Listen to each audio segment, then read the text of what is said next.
नमस्कार दोस्तों, जागृति क्लासेज के ऑनलाइन प्लेटफॉर्म पर एक बार फिर से आपका हार्दिक स्वागत है। मॉडर्न हिस्ट्री की सीरीज में भारतीय राष्ट्रीय आंदोलन हम लोग पढ़ रहे हैं और इसके 4 लेक्चर हम कंप्लीट कर चुके हैं। आज हमारा अगला टॉपिक इसी से संबंधित और महत्वपूर्ण सवालों का है कि जो सवाल बच गए थे आपके, उनसे आगे बात करते हैं। तो चलते चलते मैं आपके लिए एक सवाल दिया गया था कि रॉलेट एक्ट किस वायसराय के काल में पारित हुआ था। तो रॉलेट एक्ट किस वायसराय के काल में पारित हुआ है, ये देखना है हमको। ठीक है, तो सबसे पहले हमें ये देखना है कि रॉलेट एक्ट किस वर्ष पारित हुआ था। ठीक है, तो 1919 में रॉलेट एक्ट पारित हुआ।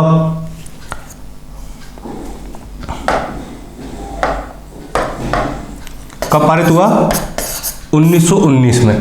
तो 1919 में उस समय भारत का जो वायसराय था वो कौन था?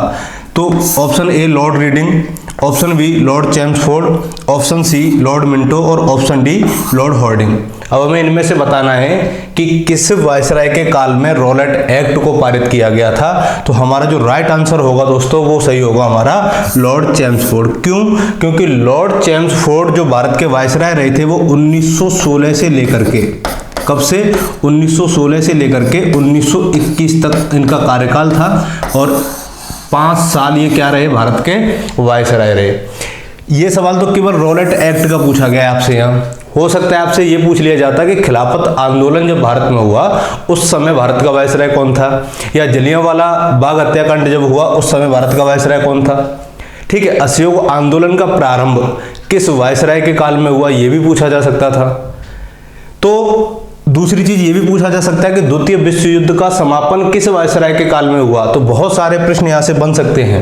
ठीक है, तो इसलिए इसका कार्यकाल याद रखना कि 1916 से लेकर के 1921 के बीच में जो भी घटनाएं घटित हुई हैं उस समय जो वायसराय होगा वो कौन होगा? लॉर्ड चैम्सफोर्ड होगा। क्लियर है? लॉर्ड हॉर्डिंग कौन था?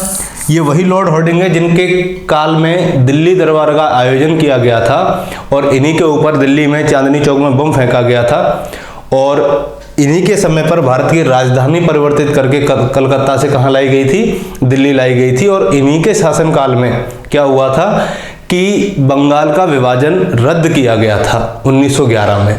क्लियर है? चलिए आज के पहले प्रश्न पे आते हैं। पहला प्रश्न है अपना कि रॉलेट एक्ट के विरोध में किसने लगान न देने का आंदोलन चलाने का सुझाव दिया था। तो सबसे पहले हमें यह जान लेना है कि रॉलेट एक्ट जो था वो अंग्रेज सरकार क्यों लेकर के आई। तो देखिए, रॉलेट एक्ट लाने के पीछे जो अंग्रेज सरकार का प्रयोजन था वो ये था कि भारत में जो क्रांतिकारी गतिविधियां बढ़ चुकी थीं उन क्रांतिकारी गतिविधियों पर लगाम लगानी थी। क्रांतिकारियों को बिना किसी जवाब के, बिना किसी परमिशन के गिरफ्तार करना, कभी भी जेल में रखना, ठीक है, जिसके लिए अंग्रेज सरकार उत्तरदायी नहीं होती थी। यानी कि कभी भी किसी भी व्यक्ति को कहीं भी बिना जांच के गिरफ्तार कर लिया जाता था और इसीलिए इस कानून को क्या कहा गया? बिना वकील, बिना दलील, बिना अपील का कानून कहा गया। इसके विरोध में भारत में कई जगह जनसभाएं हुई और उन जनसभाओं में इसका विरोध किया गया। कई जगह हिंसात्मक तरीके से इसका विरोध हुआ तो कई जगह अहिंसात्मक तरीके से विरोध किया गया। तो देखिए, लगान न देने का जो सुझाव दिया था उस समय वो किसने दिया था? Option A Abul Kalam Azad, option B Mahatma Gandhi, option C Rabindranath Tagore, option D Shraddhanand. तो दोस्तों इस प्रश्न का जो आंसर होगा वो होगा स्वामी श्रद्धानंद। स्वामी श्रद्धानंद ने ही लगान न देने का सुझाव दिया था रॉलेट एक्ट के विरोध में। तो इस तरीके से हमारा ऑप्शन डी क्या हो जाएगा? सही हो जाएगा। अगला प्रश्न,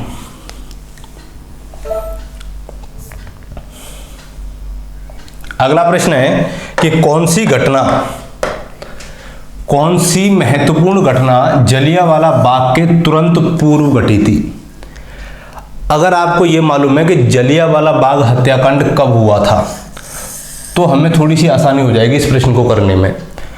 तो जलियांवाला बाग हत्याकांड जो घटना हुई थी वो 13 अप्रैल यानी कि बैसाखी के दिन 13 अप्रैल 1919 में घटित हुई थी। अब हमें यह देखना है कि जस्ट इससे पहले कौन कौन सी घटनाएं हुई हैं। तो पहले एक बार देख लेते हैं असहयोग आंदोलन। तो दोस्तों असहयोग आंदोलन हुआ 1920 में, तो ये तो आंसर में होगा ही नहीं। दूसरा है रॉलेट एक्ट का बनना। तो रॉलेट एक्ट जो भारत में पारित किया गया, वो पारित किया गया था मार्च 1919 में। ये मंथ भी याद रखना, मार्च 1919। और असहयोग आंदोलन अगस्त 1920। सांप्रदायिक अवार्ड जो आया था वो 1932 में, जिसे सांप्रदायिक पंचायत के नाम से भी जानते हैं। साइमन कमीशन का आना, यानी कि साइमन कमीशन जो भारत आया था वो 1928 में आया था। अब देखिए 13 अप्रैल 1919 से पहले इन चारों में से कौन सी घटना घटित हुई है? तो मार्च 1919 में रॉलेट एक्ट का बनना। तो इस तरीके से हमारा जो राइट आंसर होगा वो क्या हो जाएगा कि जलियांवाला बाग हत्याकांड से पहले रॉलेट एक्ट आया था, जिसके विरोध में पंजाब के अमृतसर में जलियांवाला बाग में एक जनसभा का आयोजन किया गया। और उस जनसभा पर जनरल डायर ने क्या की, निहत्थी भीड़ पर गोलियां चलाई, जिसमें लगभग 1000 से भी अधिक लोग मारे गए अंग्रेजी रिपोर्ट के अनुसार। ठीक है, तो अगला प्रश्न,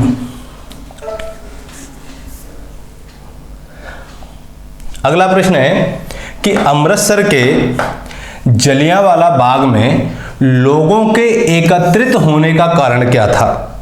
यानी कि जिस जलियांवाला बाग हत्याकांड की अभी हमने बात की है, तो लोग उस बाग में क्यों एकत्रित हुए थे, ऐसा क्या कारण था? तो देखिए, जब रॉलेट एक्ट आया था तो पंजाब के 2 महत्वपूर्ण क्रांतिकारी नेताओं को उस एक्ट के तहत गिरफ्तार कर लिया गया था और उनकी रिहाई के विरोध में क्या किया गया, जलियांवाला बाग में एक जनसभा आयोजित की गई। तो देखते हैं वो कौन थे 2 महत्वपूर्ण नेता जिनकी गिरफ्तारी के विरोध में जलियांवाला बाग हत्याकांड में जनसभा का आयोजन किया गया। तो ऑप्शन ए, स्वामी श्रद्धानंद और मजरूल हक की गिरफ्तारी का विरोध करने के लिए। दूसरा, मदन मोहन मालवीय और मोहम्मद अली जिन्ना की गिरफ्तारी का विरोध करने के लिए। तीसरा है महात्मा गांधी और अबुल कलाम आजाद की गिरफ्तारी का विरोध करने के लिए। चौथा है डॉक्टर सैफुद्दीन किचलू और डॉक्टर सत्यपाल की गिरफ्तारी का विरोध करने के लिए। तो दोस्तों, आपको याद रखना है कि जलियांवाला बाग में जो जनसभा आयोजित हुई थी वो डॉक्टर सैफुद्दीन किचलू और डॉक्टर सत्यपाल को क्या कर लिया था, रॉलेट एक्ट के तहत गिरफ्तार कर लिया गया था। और इनकी गिरफ्तारी के विरोध में ही जलियांवाला बाग हत्याकांड में बैसाखी के दिन जलियांवाला बाग में 13 अप्रैल 1919 को जनसभा का आयोजन किया गया था। ठीक है, तो ये 2 महत्वपूर्ण नाम आपको याद रहेंगे, एक तो डॉक्टर सैफुद्दीन किचलू और डॉक्टर सत्यपाल, दोनों ही डॉक्टर हैं। अगला प्रश्न, जलियांवाला बाग हत्याकांड के विरोध में किसने अपनी नाइट की उपाधि त्याग दी थी? यानी कि इन चारों में से ऐसा कौन सा व्यक्ति था जिसे अंग्रेज सरकार ने नाइट की उपाधि दी थी और जलियांवाला बाग हत्याकांड के विरोध में उन्होंने वो अपनी नाइट की उपाधि जो थी वापस कर दी थी? तो पहला ऑप्शन है तेज बहादुर सप्रू, शंकरन नायर, रविंद्रनाथ टैगोर और आशुतोष मुखर्जी।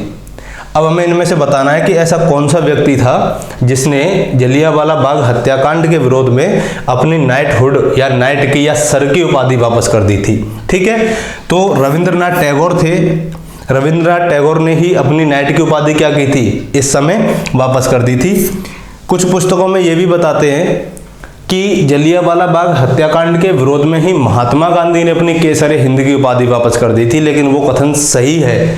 लेकिन जलियांवाला बाग हत्याकांड के विरोध में उन्होंने वापस नहीं की थी, बल्कि असहयोग आंदोलन के चलते हुए उन्होंने अपनी क्या की थी, केसरे हिंद की उपाधि वापस की थी, जो उनको प्रथम विश्व युद्ध के दौरान अंग्रेजों की सहायता करने के बदले में अंग्रेजों ने उनको दी थी। ठीक है, तो नाइट की उपाधि किसने वापस की थी, गुरु रविंद्रनाथ टैगोर ने। अगला प्रश्न, यह महत्वपूर्ण प्रश्न है।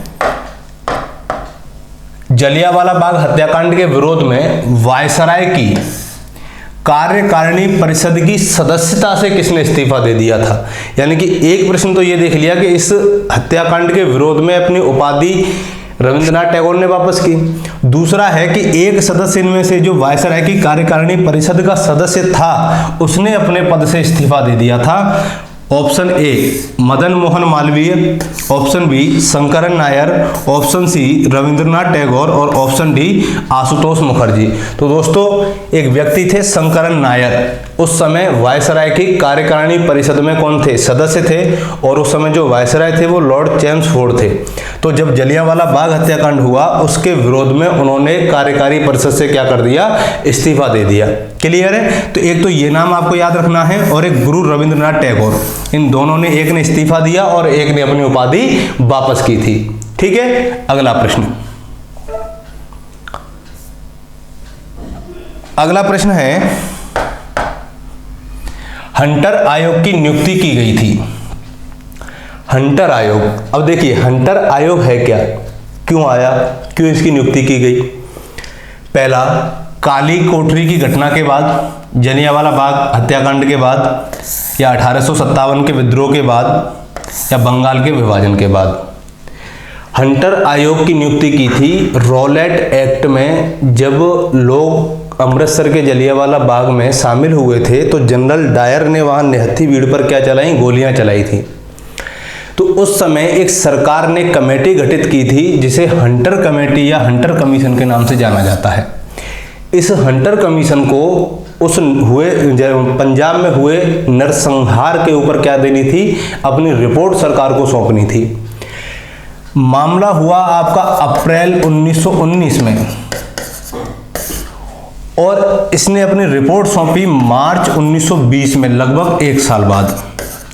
और जब इसने अपनी रिपोर्ट सौंपी तो अपनी रिपोर्ट में बताया कि जलियांवाला बाग हत्याकांड में 389 लोगों की मृत्यु हुई है, और जलियांवाला बाग हत्याकांड में जो जिम्मेदार था जनरल डायर, उसको इन्होंने उस हत्याकांड के लिए जिम्मेदार नहीं माना, बल्कि ये कहा कि वो जनरल डायर की निर्णय लेने की एक भूल मात्र थी। ठीक है। तो जब हंटर कमीशन ने अपनी रिपोर्ट सौंप दी तो इसी के ऊपर महात्मा गांधी ने इस कमीशन को निर्लज्ज लीपापोती कहा था। ठीक है। इसके बाद कांग्रेस ने अपनी एक कमेटी गठित की थी मदन मोहन मालवीय की अध्यक्षता में, और जब मदन मोहन मालवीय की अध्यक्षता में कमेटी गठित की गई तो उसने लगभग 1200 से अधिक, किससे, 1200 से अधिक लोगों के मरने की आशंका अपनी रिपोर्ट में दर्शाई थी। और ये सत्य था। अंग्रेज क्या करते थे, तथ्यों को छुपाते थे, इसीलिए उन्होंने क्या किया, 389 लोग बताए। जब कांग्रेस की कमेटी गठित की तो उन्होंने 1200 से भी अधिक लोगों के मरने की बात उसमें कही। ठीक है। तो इस तरीके से जो हंटर कमीशन गठित हुआ था वो जलियांवाला बाग हत्याकांड के बाद में घटित हुआ था। क्लियर है। चलिए अगला सवाल,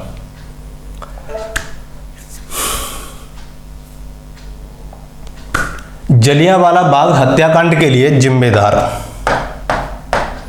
डायर को किसने मारा था। Madan Lal Dhingra, option B Udham Singh, option C Sohan Singh जोश और ऑप्शन डी सरदार किशन सिंह। यानी कि जनरल डायर जब 1919 में यहाँ से चले गए, ये वो जनरल डायर नहीं है जिन्होंने गोलियां चलाई थीं, ये वो जनरल डायर हैं जिनके कहने पर गोलियां चलाई थीं। दो जनरल डायर थे, एक माइकल और जनरल डायर, ये अलग डायर हैं। ठीक है। तो जब ऊधम सिंह लंदन गए इनको मारने के लिए, और 1940 में लंदन में जाकर के इनको क्या किया था, गोली मार करके इनकी हत्या की थी ऊधम सिंह ने। क्लियर है आपका। तो ऊधम सिंह ने लंदन में जाकर के जनरल डायर को मारा था। क्लियर। चलिए अगला सवाल,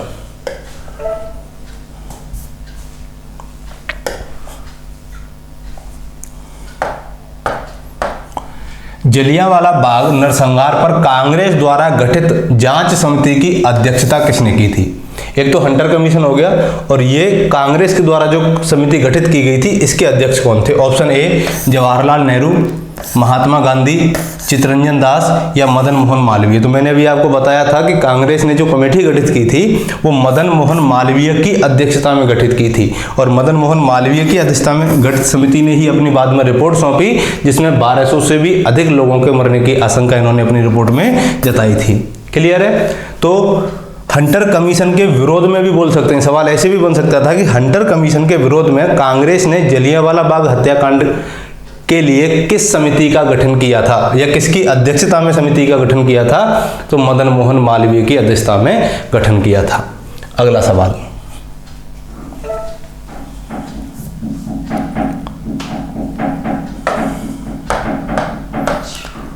किसने हंटर कमेटी की रिपोर्ट को पन्ने दर पन्ने निर्लज्ज सरकारी लीपापोती की संज्ञा दी? यानी कि जो हंटर कमीशन ने जनरल डायर की निर्णायक भूल जिस नरसंहार को बताया था, उसे गांधी जी ने क्या दिया? पन्ने दर पन्ने निर्लज्ज सरकारी लीपापोती की संज्ञा दी थी। ठीक है, तो ऑप्शन इस तरीके से हमारा क्या सही हो जाएगा?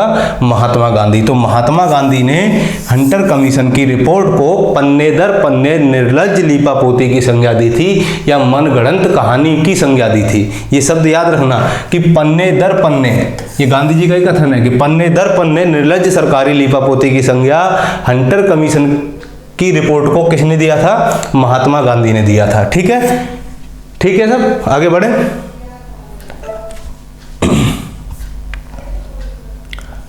अगला सवाल, खिलाफत आंदोलन के प्रमुख नेता निम्नलिखित में से कौन थे? तो खिलाफत आंदोलन के नेताओं को जानने से पहले ये जान लें कि खिलाफत आंदोलन क्या है, क्यों हुआ था, ऐसे क्या कारण भारत में बने जिन्होंने खिलाफत आंदोलन होने के लिए लोगों को मजबूर कर दिया।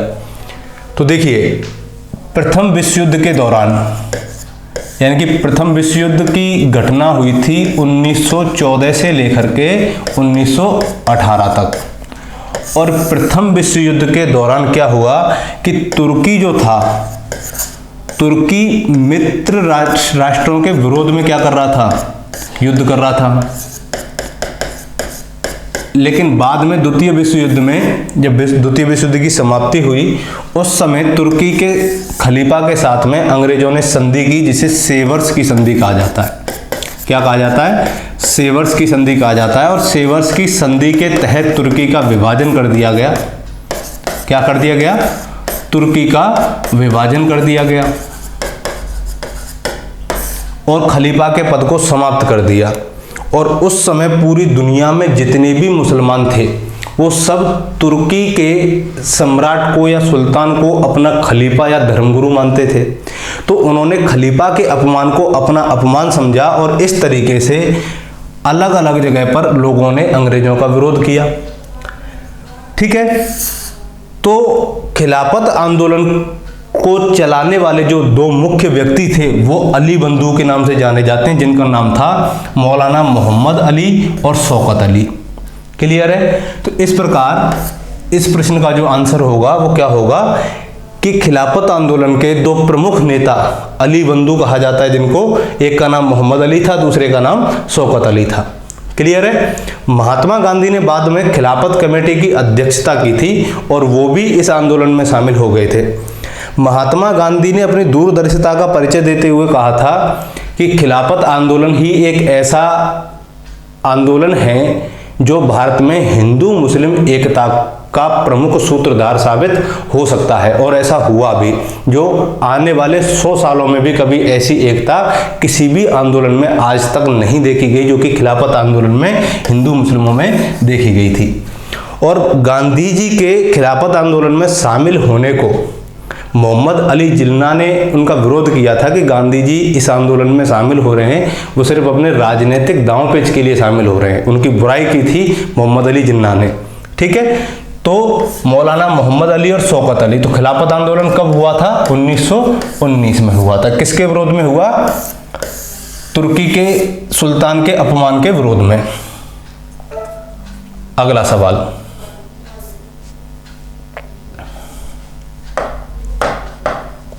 अगला सवाल है, वर्ष 1919 में भारतीय खिलाफत सम्मेलन का अध्यक्ष किसे चुना गया था? यानी कि जब 1919 में खिलाफत सम्मेलन किया गया था, उस समय इसका अध्यक्ष किसे चुना गया था? ऑप्शन ए महात्मा गांधी, मोहम्मद अली जिन्ना, मौलाना शौकत अली, मोतीलाल नेहरू। तो मैंने अभी बताया दोस्तों आपको कि महात्मा गांधी ही एक ऐसे व्यक्ति थे जिन्हें 1919 के भारतीय खिलाफत सम्मेलन का अध्यक्ष चुना गया था और महात्मा गांधी ने भी इस आंदोलन में जम करके भाग लिया था। ठीक है, तो क्या आंसर आ जाएगा अपना? महात्मा गांधी। अगला सवाल,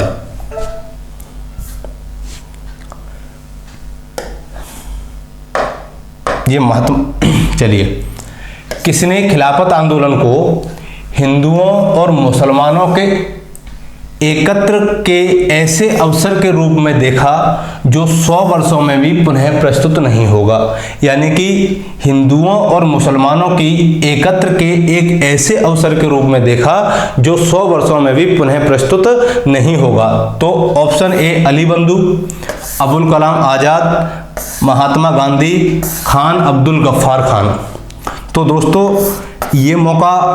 इस मौके का फायदा किसने उठाया था? महात्मा गांधी ने उठाया था। हिंदू मुस्लिम एकता को वो बढ़ावा देना चाहते थे, इसीलिए वो खिलाफत आंदोलन में शामिल हुए। तो इस प्रकार इस प्रश्न का जो आंसर होगा वो महात्मा गांधी होगा। अली बंधु इसके क्या थे? नेता थे। ठीक है, यानी कि नेतृत्व करने वाले जो प्रमुख दो व्यक्ति थे वो शौकत अली और मोहम्मद अली थे। क्लियर है? तो इस प्रश्न का आंसर इस तरीके से ऑप्शन सी हो जाएगा, महात्मा गांधी। अगला प्रश्न,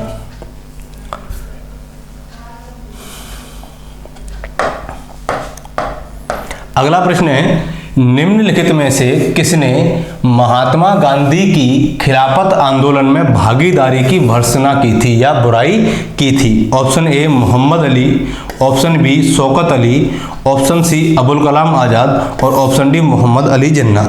तो दोस्तों मोहम्मद अली जिन्ना ही एक ऐसे व्यक्ति थे जिन्होंने महात्मा गांधी की इस आंदोलन में शामिल होने पर क्या की थी? बुराई की थी। लेकिन इनके अलावा जो अली बंधु थे ये महात्मा गांधी के सहयोगी थे खिलाफत आंदोलन में।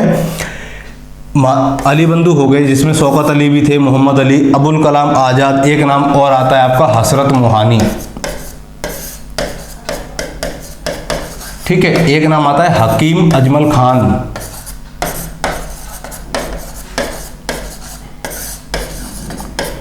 ठीक है, तो इन सभी व्यक्तियों ने मिलकर के क्या किया था? गांधी जी का सहयोग किया था खिलाफत आंदोलन में, जबकि मोहम्मद अली जिन्ना ने उनकी बुराई की थी। तो इस प्रकार गांधी के खिलाफत आंदोलन में शामिल होने पर किसने टिप्पणी की थी या किसने बुराई की थी? तो इसका आंसर होगा मोहम्मद अली जिन्ना ने की थी। ठीक है दोस्तों, अगला प्रश्न, अगला प्रश्न है, अखिल भारतीय राजनीति का गांधी का पहला साहसिक कदम क्या था? यानी कि गांधी जी जब भारत में आए तब उन्होंने चंपारण सत्याग्रह किया, अहमदाबाद मिल मजदूर हड़ताल की, उसके बाद में उन्होंने खिलाफत आंदोलन में भाग लिया। लेकिन जो अंतरराष्ट्रीय स्तर पर राष्ट्रीय स्तर पर पूरे भारतवर्ष में गांधी का पहला साहसिक कदम साबित हुआ वो था उनका रॉलेट सत्याग्रह। और रॉलेट सत्याग्रह को उन्होंने चालू रखने के लिए खिलाफत आंदोलन का समर्थन किया, असहयोग आंदोलन प्रारंभ किया। ठीक है, तो इनके माध्यम से उन्होंने क्या किया?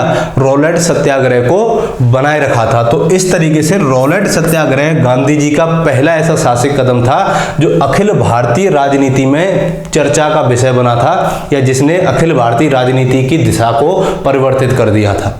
ठीक है, और यहीं से गांधी जी को असहयोग आंदोलन चलाने की एक नई दिशा प्रदान हुई थी। ये बात भी आपको याद रखनी है। तो गांधी जी का अखिल भारतीय राजनीति में पहला साहसिक कदम क्या था? रॉलेट सत्याग्रह, या रॉलेट एक्ट में किया गया उनका सत्याग्रह। तो इस प्रकार इसका आंसर क्या सही हो जाएगा? ऑप्शन डी सही हो जाएगा। क्लियर है? अगला प्रश्न, अगला प्रश्न है, वह व्यक्ति जिसने 4 अप्रैल 1919 कब? 4 अप्रैल 1919 को दिल्ली की जामा मस्जिद के प्रवचन मंच से हिंदू मुस्लिम एकता पर भाषण दिया था, वे कौन थे? यानी कि जामा मस्जिद के प्रवचन मंच से हिंदू मुस्लिम एकता पर भाषण देने वाले व्यक्ति, option A Mahatma Gandhi, option B Mahamana Malviya, option C Lala Lajpat Rai, option D Swami Shraddhanand. बहुत सारे बच्चे सोचते हैं कि खिलाफत आंदोलन में जब गांधी जी ने उनका साथ दिया तो हो सकता है गांधी जी ने ही उस समय भाषण दिया होगा, लेकिन गांधी जी ने जामा मस्जिद के प्रवचन मंच से भाषण नहीं दिया, बल्कि भाषण दिया था स्वामी श्रद्धानंद ने। और उस समय लगभग कितने 30,000 मुस्लिमों ने उनके भाषण को जामा मस्जिद में जाकर के क्या किया था? सुना था। लगभग 30,000 मुस्लिमों की भीड़ के सामने स्वामी श्रद्धानंद ने हिंदू मुस्लिम एकता पर जामा मस्जिद के प्रवचन मंच से क्या किया था? भाषण दिया था। ये नाम याद रखना है। तो गांधी जी इसका राइट आंसर नहीं होगा, बल्कि क्या होगा? स्वामी श्रद्धानंद। ठीक है, अब एक सवाल आप लोगों के लिए है, वो क्या है? इसकी तिथि बतानी है आपको कि जलियांवाला बाग हत्याकांड कब हुआ था। ऑप्शन ए 5 मई 1918, 1 अप्रैल 1919, 13 अप्रैल 1919 या 29 अप्रैल 1919। तो जल्दी से अपने आंसर कमेंट बॉक्स में भेजिए। तब तक के लिए मस्त रहिए, व्यस्त रहिए। थैंक यू, धन्यवाद।